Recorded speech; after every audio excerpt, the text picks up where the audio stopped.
Everybody, welcome to another virtual field trip. And today, my students and I we actually went on a field trip.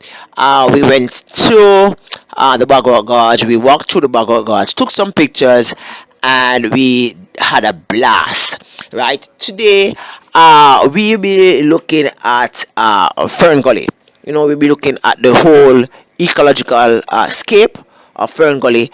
How can this be, harnessed as a tourist destination, as a means of conservation of our vegetation, right? So we did this field trip in 2017, right, where in which we go to Fern Gully. And Fern Gully is a space in Jamaica that has over 500 different ferns, right? Now, in this space, we could identify easily trees with buttress roots, trees that grows very tall, similar to that um, found in tropical rainforest. Right, the leaves are so designed similar to that which is found in tropical rainforest. It's so amazing, right?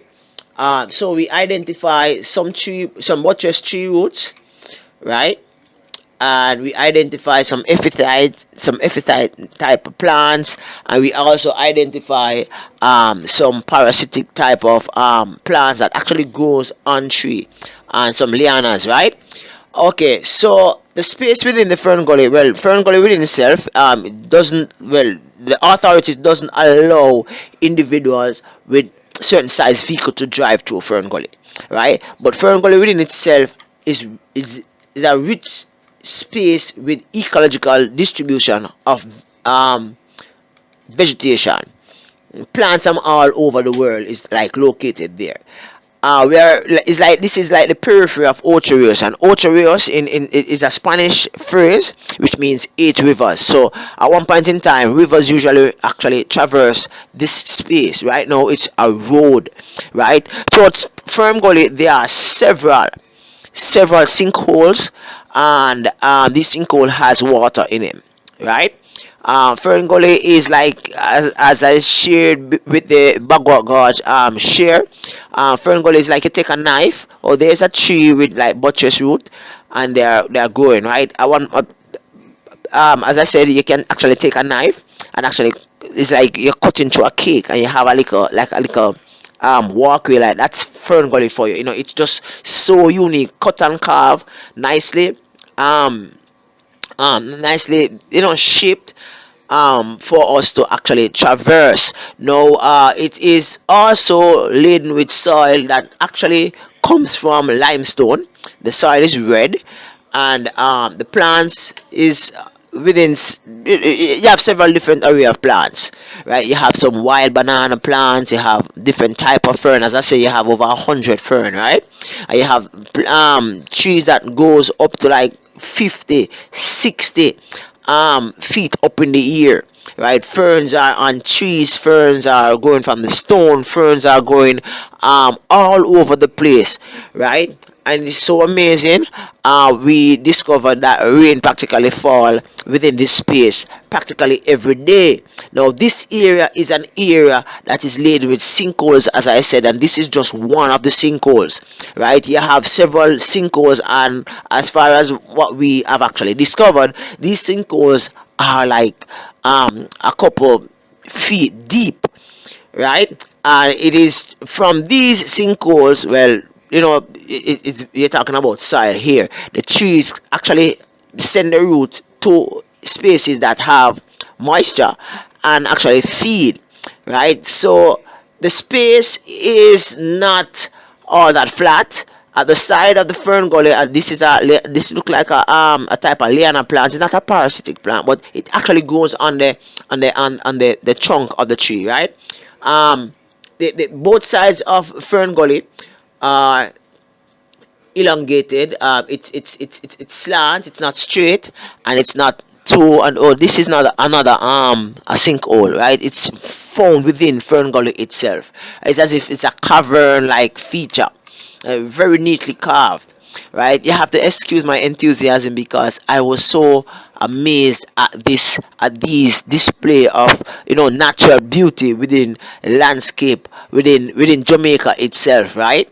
Alright, so as I said before, the space is laden with ferns. Over 100 ferns, sorry, over 500 ferns are located within this space. Some trees having buttress root, they grow up to 50, 60 feet up in the air, right? They are not cut down for any purpose at all. It's like they are protected by the wildlife, should I say, by the Environmental Association in Jamaica, NEPA, right? So you can't cut none of these trees. You're not supposed to take up any of the ferns neither, right? No, there's a lot of birds, animals that actually reside within this space. Right, when you're in the Fern Gully, it seems as if you are there, even if it's in the middle of the day. The place just look like night. A thing that amazes me about Fern Gully is that it has a lot of persons, vendors within Fern Gully itself, who actually sell ornaments, sell trinkets, sell stuff that actually reminds you of Jamaica. You have your bath soup, because you have about 5 or 6 different rivers in St. Anne's, and also you have beaches, right? So you have bath suits, you have bath trunks, you have art, you have towels, you have rugs. They sell all of these things, right? And there are several tracks, unpaved spaces throughout Fern Gully that persons actually use to traverse here. That's those persons walking. A thing which I don't like about Fern Gully, however, is that it doesn't really have any sidewalk. Now, this is a vendor within the space, and their display of items are primarily for visitors. As I said before, this is a very interesting space for tourists to actually traverse. You can get things of all nature, right? A different art, clothing, and all of it actually points to being Jamaican, right?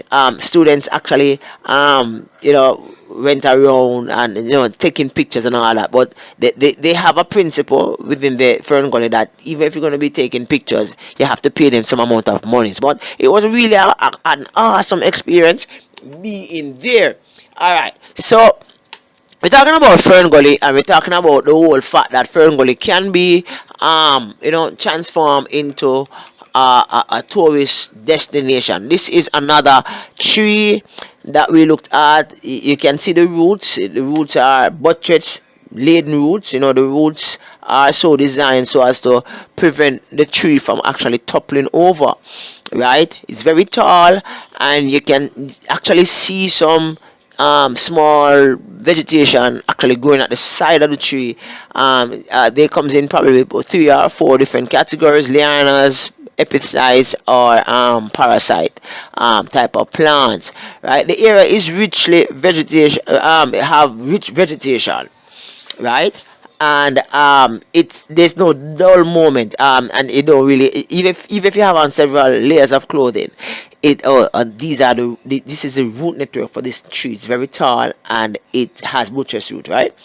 um Even if it's very warm within, like, out on the outskirt of Fern Gully. In Fern Gully, it's very cool. As I said before, the moisture is in the air, and if that is not enough, in the evening, one would probably might say it's relief rainfall, one might say it's convectional rainfall, but every evening about the same time you would have rainfall, right? And that's just so amazing about this space, right?